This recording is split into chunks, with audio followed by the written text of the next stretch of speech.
Hey folks, welcome to My World. It's Dominique back here with you, and as you can tell, we're still having some issues loading our clips that we usually use to play you guys in and play me in for the intro of our podcast episodes. So please forgive that or be super, super upset about it. That's your choice, I guess, but I hope that you'll forgive that.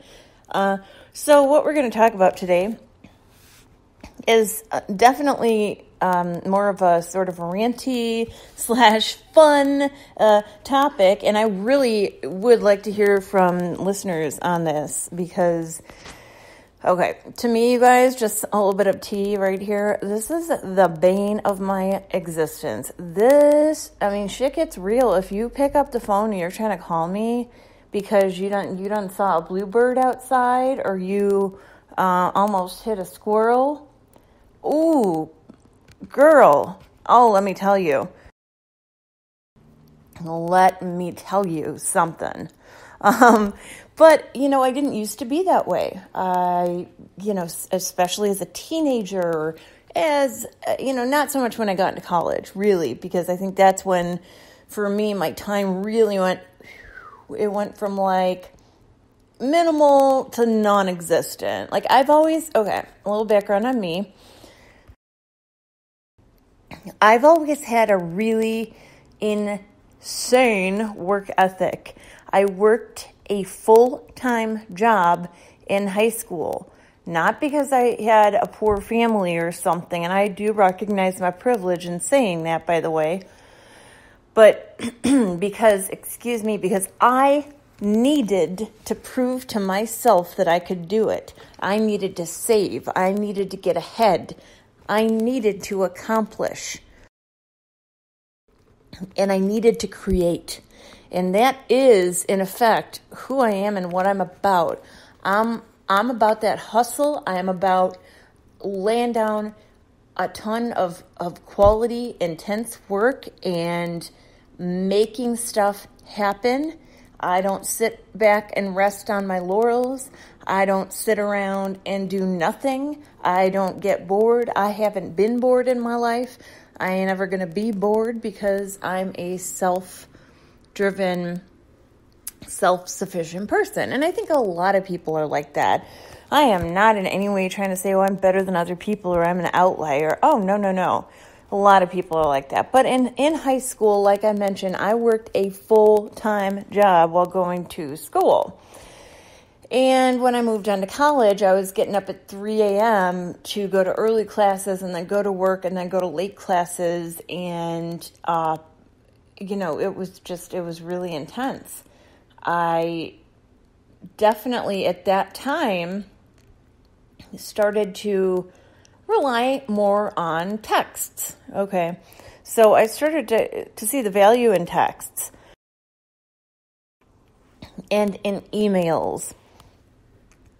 And I really started to kind of wish that I could find more time to catch up with the people I love, which I still do today. I really do care what's going on in people's lives. It's not that I think I'm better than people or I don't care what's going on in their life. I do. I really do. On a cellular level, it's a strange situation. I identify with people sometimes a bit too much. Sometimes I care a little bit too much, which is probably why I'm in the profession I'm in. But I felt like, okay, so I want to connect with people, but I can't have people kind of taking all of my time for their needs. That's not going to work anymore. I'm an adult now. I'm a grown-ass person now. I can't do this anymore. And so, again, I started relying more on texts. I started relying on, making actual plans with people, and then showing up and completing said plans and catching up with them then. Imagine that. But talking on the phone has just become a nightmare for me since I started working in mental health and wellness, and even in the stylist fashion stylist and buyer community, which I love doing. And I do love seeing people in person, seeing and talking to people on the street. I love people, and I love going onto social media and being able to see what's going on in your life, substantive things, not just selfies and shit posting and silliness and humble bragging, but like really, I want to genuinely see what's going on in your life. I want to know what pisses you off. I want to know what makes you happy. I want to know how you feel about things. I want to know what's really going on in your life. And I love that aspect of social media. And I really think that it's such a unique, it has its drawbacks, don't get me wrong, folks, but it's a unique way to be able to catch up with a whole group of people and vice versa, rather than having to dedicate time to a protracted, 3-hour-long conversation where nobody's really communicating anything anyway and nothing's really even being shared, right? So it's a really inventive and creative and unique way to communicate. And I quite like that aspect of it. But let me read to you this recent post that I'm probably going to put on my Welcome to My World blog on Blogger, right? Oh my gosh, I have so much going on that I forget what my web address is to my blog. Holy cow. Yeah, Blogger. It is Dominique Does Life / Welcome to My World on blogger.com. Through Google and Google+. You can find it. You can search for it, but I'll probably include the link at some point when I go back and edit the show description today. But let me read you this post that I'm posting on some of my social media. Now I know that there'll be haters and that there'll be people who, there inevitably are, and whatever, but people who will be like, oh, you just think you're so special and sought after. It's like, no, I don't think I'm so special, or at least I don't think I'm more special than other people. But yeah, I am sought after because of what I do for a living. It's not because I'm some distinguished fucking person. I'm just a public personality, and just by sheer math, I talk to more people than some do. It has nothing to do with me being stuck up or whatever the hell you want to project onto me. So that being said, hopefully I'm kind of cutting the haters and silliness off at the knees, and I can just share this post with you. Yeah, it's definitely still a psychology-related episode today. It's communication-related, but it's also kind of a rant, and it's kind of just something that I hope that other people listening will be sitting there nodding their heads to going, yeah, oh my God, I feel that. I'm really hoping, that there are people out there who identify with this and are like, oh, you know what? She's speaking my feelings right now. I can release a little bit of this pent-up anxiety about phone calls. So here we go. Here's what I wrote earlier today, and what I will probably eventually post on my Blogger blog, Welcome to My World / Dominique Does Life. And here it is. Words cannot express how much I hate phone conversations. True. That is a true statement, you guys. After years upon years of listening to clients all day, every day, which, don't get me wrong, I love doing, I loathe talking on the phone. I have no interest in cozy catch-ups. None. It's not that I don't care what's going on in other people's lives. I really do. But text me. Voice text me. If we aren't BFFs or relatives, and even sometimes then, I don't want to chat on the phone. If you have something specific to call about, let's whittle it down to under 15 minutes, and that'll do me. And then let me know that that's what you're going to be calling about, too. Otherwise, you can give me a text. and then we can both reply basically at our leisure. You can send me a voice text too if you like. We can set aside a time when we can get together, or like I mentioned before, chat on the phone. That's much better for catch-ups especially. And bonus, we get to actually see each other. Yay! I'm just not a phone chatter. I absolutely loathe it. I don't have extra spoons. For those of you who don't know spoonie terminology, that means extra energy for those of us who have chronic health issues. I don't have any interest in using my energy to do all of the listening and none of the talking or be talking while the other person is ignoring me and thinking of what they want to say next. Being on the phone makes me feel like I'm in limbo.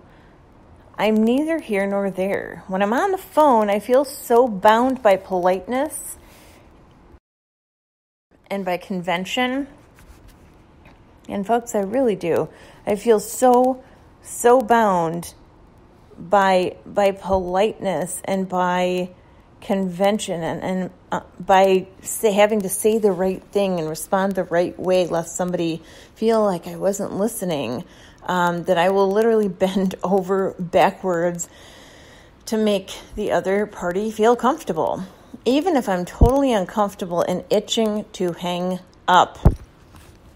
Also, my hearing isn't the greatest sometimes. This is a major reason why I loathe talking on the phone.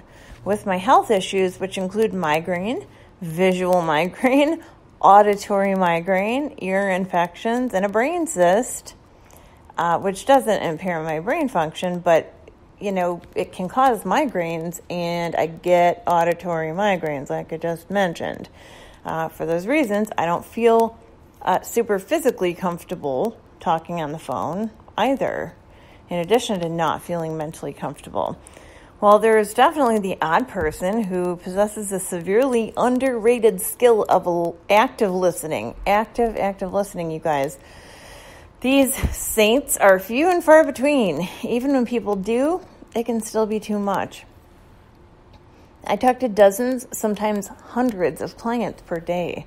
When I'm not working, which is rare, I want to have time to myself. I love my friends and my family, but I can't stand catch-up phone calls where we yammer on through awkward pauses and bad connections. Having to repeat ourselves time and again, taking 8.5 years to say goodbye because I don't want to be impolite or hurt anyone's feelings, or vice versa. As I mentioned, my health is not always the best. Do you know how nerve-wracking and physically painful it can be to try to keep up polite phone etiquette while holding in bodily fluids and solids with varying degrees of difficulty and success while you explain your genius philosophy of the cosmos and the origin of the universe to me? If we need to talk about one issue or another, we can always schedule a meeting or, like I said, schedule a phone call of less than 20 minutes.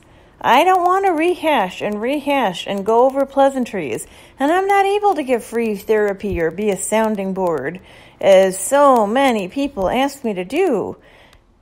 And here's what I hear, folks. Bend an ear really quick. Hey, can I bend your ear? Dominique, I need to bend your ear on something. To me, that's I need to rant at you for at least 2.5 hours straight and then have you repeat the same shit that you've been telling me over and over and over that I haven't been listening to because I've been ranting.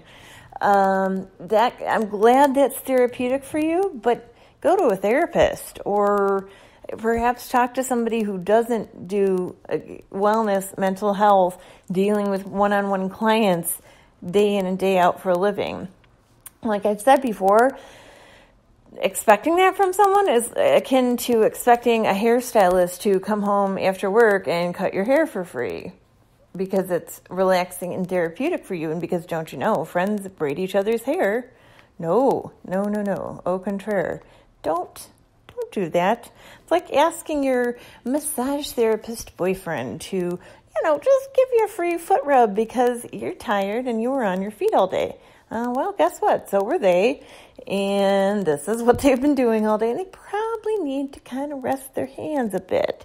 Chill out, veg, relax, get into their comfort zone. But I digress.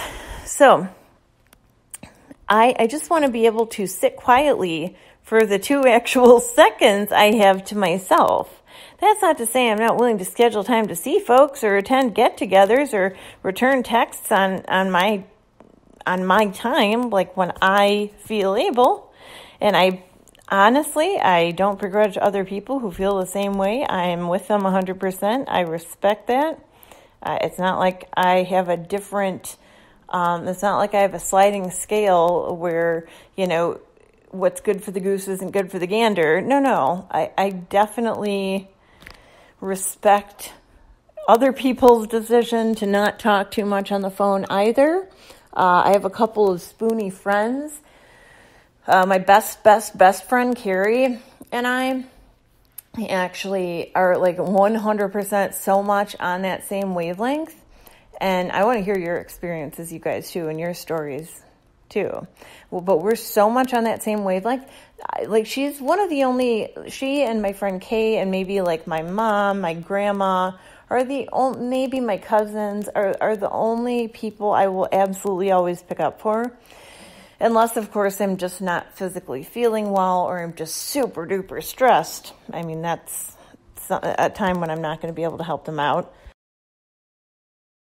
But, what I'm saying is the people I'm going to make it a priority to pick up for are few and far between. And I expect the same thing from other people. But my best friend, Carrie, and I are on the same wavelength to such an extent that we both have physical health issues. We both know that if, one of us gets a horrible asthma attack, we don't need to explain that to the other one, or has an attack of COPD or whatever. We don't need to explain that to the other one. If one of us gets a really upset stomach and we have to, sorry guys, I know, run to the bathroom and be ill. Hey, it's a spoony thing. You knew that going in, listening to my show. But, no, we don't have to explain it. We'll be like, I'm sick, call you back. Boom. End of conversation. And if one of us hangs up, the other one does not take offense. Nobody's like, oh, why didn't you call me back? What's wrong with you? No, we know each other well enough that we know neither of us would ever hang up on one another to hurt each other or upset each other. We know we're good. We know that, that we genuinely do want to talk with one another, and we respect each other's decisions to end conversations, just like we respect each other's decisions if one of us shows up late to something due to health issues or work issues.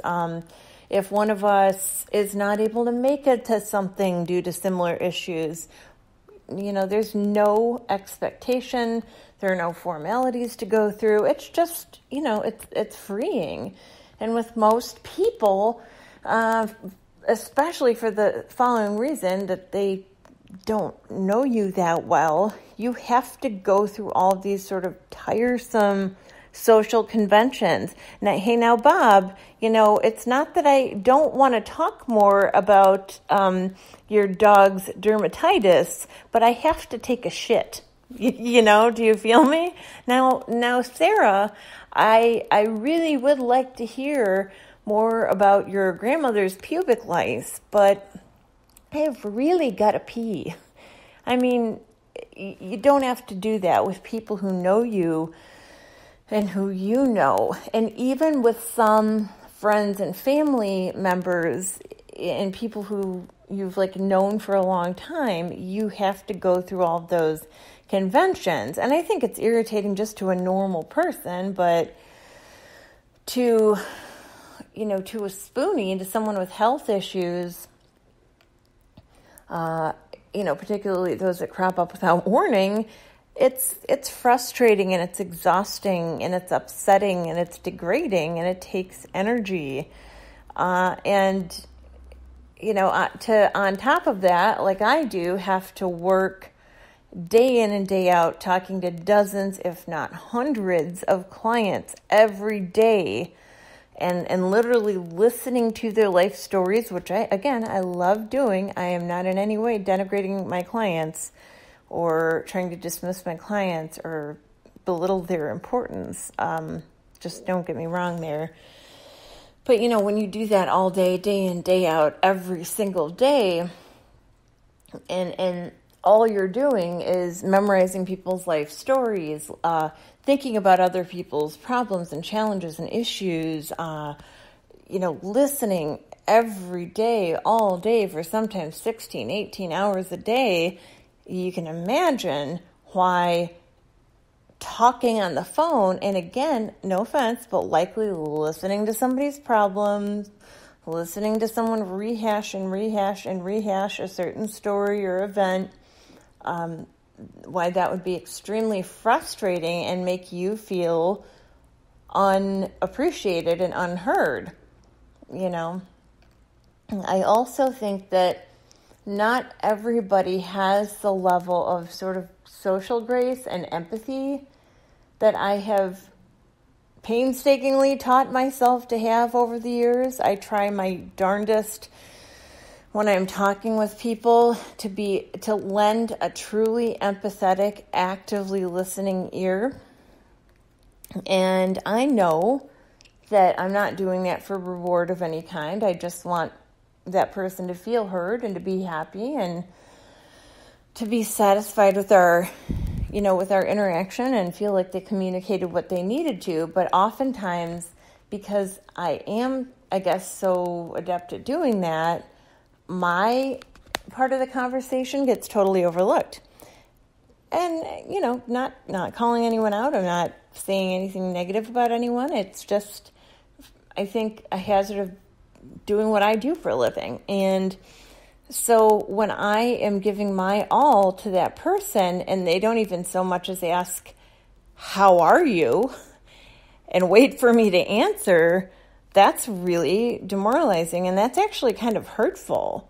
I have had to distance myself from, friends over the years who, really, maybe they really do need a friend, but they take advantage of my listening skills and my feedback without ever even bothering to do the same for me. And, would call me at all hours, would call me, once a day or several times a week, and it became like free therapy. And, that's hurtful to me and disrespectful to me, whether they mean it or not, or recognize it or not, because this is what I do for a living. This is what I went to school for. And, I certainly don't appreciate being treated to 2 hours of you describing your problems and then wanting my feedback and my help. And then you can't even so much as ask how I'm feeling that day.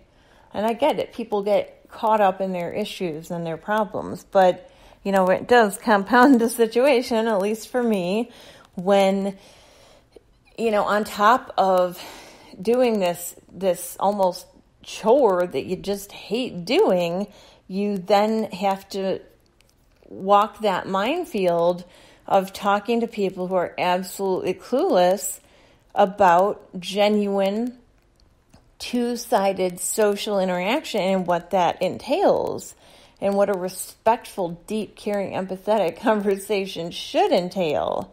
Okay? So, back to my writing here. I think I may be backing up to the previous paragraph, but forgive me. So, if we need to talk about one issue or another, like I said, we can schedule some time.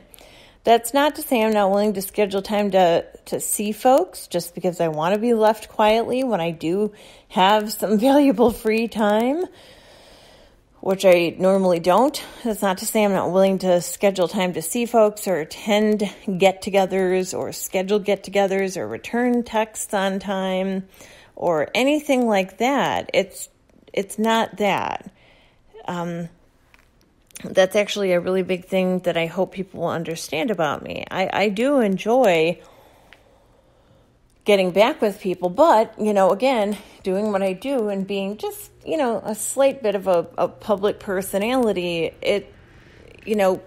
I think people think, well, returning my text only takes 2 seconds. It's like, yeah, but you're in line with 500 other people.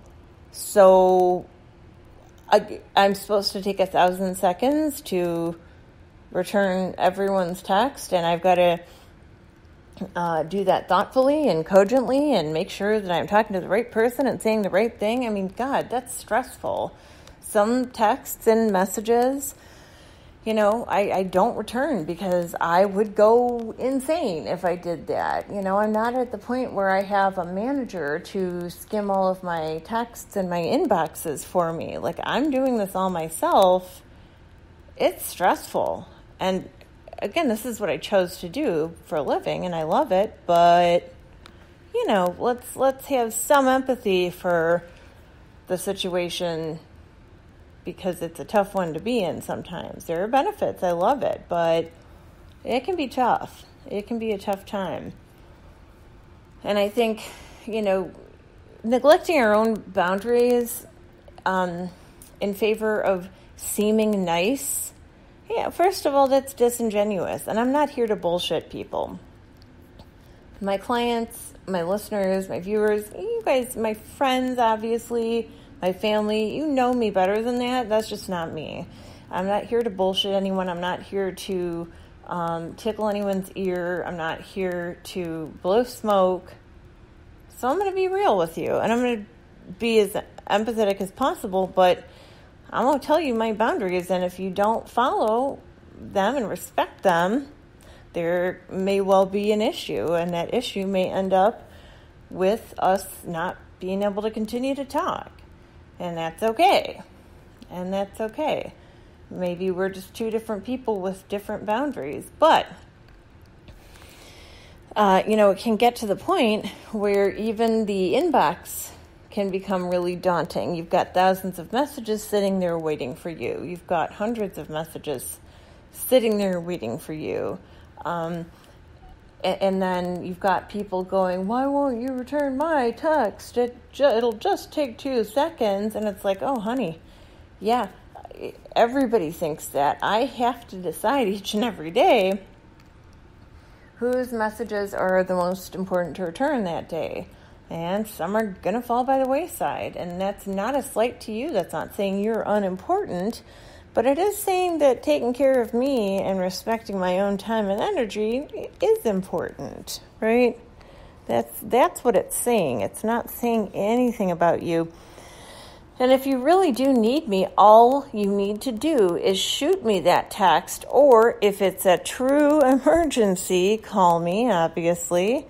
But shoot me that text and say, hey, I really need to talk with you. Is there any chance that you have a moment? There's something going on. I'm having a crisis. I'm really hurting, whatever. And yeah, of course I'll make time for you. Of course. But, to just text or call and say, hey, how are you? That doesn't really tell me that this is an important conversation that needs to be had right now. So anyway, I guess part of the reason why I'm kind of against phone calls is because it's a time management issue, it's an energetic issue, it's an exchange of energy, and because I feel like that person is demanding my time. I feel that way when I call people. I'm like, oh man, do I need to be calling them? Do I need to be demanding their time right now? And if the answer is no, then I won't do it. And I guess people have different views, right? Of phone calls and texting and communication. People probably have very different views of, what all of that is about, why you should or shouldn't do it, what would necessitate a phone call versus a text versus an email, right? So I get that, but I know that no matter what your view, you have to admit that when someone calls you or when you call someone else, you are demanding that person's time, or that person is demanding your time. And you have to give that some thought. And, is my time needed for something else right now? Is my energy needed for something else right now? For instance, I like to look at it this way too. Have I made a previous commitment to something or someone else? Have I made a commitment to complete a certain task? Have I made a commitment to get work done, for instance? And if I have, I'm certainly not going to be able to take that call or that message. So, that's part of my diatribe and part of my reasoning. And I really do hope that I reach a few people who are like, oh my gosh, this person is speaking my truth. So glad someone else feels this way. Whether you do or don't feel this way, let me know why. What do you think about all of this? Would you rather have people beating down your door? I don't know. And why? Why or why not? Would you rather have people kind of refrain from calling you and just schedule time to hang out? Again, why or why not? Discuss. But this is something really big that I hope people will understand about me. I am a very social person. I do really genuinely love getting together. I love talking when it's substantive, when it's necessary, when it's both-sided. But, just chats and catch-ups and gossipy, lengthy conversations, especially doing what I do for a living and with my health, are too much for me. And, if that makes people not want to talk to me, well, that's really unfortunate, but I can live with it. And, if I did something else for a living, this may be a very different situation, but hell, I don't. So, and I'd love to know, folks, what do you do for a living? How does that color your opinion or your judgment of this situation? How does this make you feel? Does maybe you're in a telemarketing company, and maybe that kind of informs your love or hate of phone conversations. Maybe you're somebody who sits in a cubicle all day and you would just love to catch up on the phone after a long day at work, So anyway, feel free to discuss, and thank you for listening to my rant/diatribe/ amusing comedic moment. And I really do hope that some of you are going, yes, she is speaking my truth. I feel that. I feel it in my soul. All right, guys, thank you so much for listening in. Be well and have a wonderful, amazing, awesome rest of your day and weekend.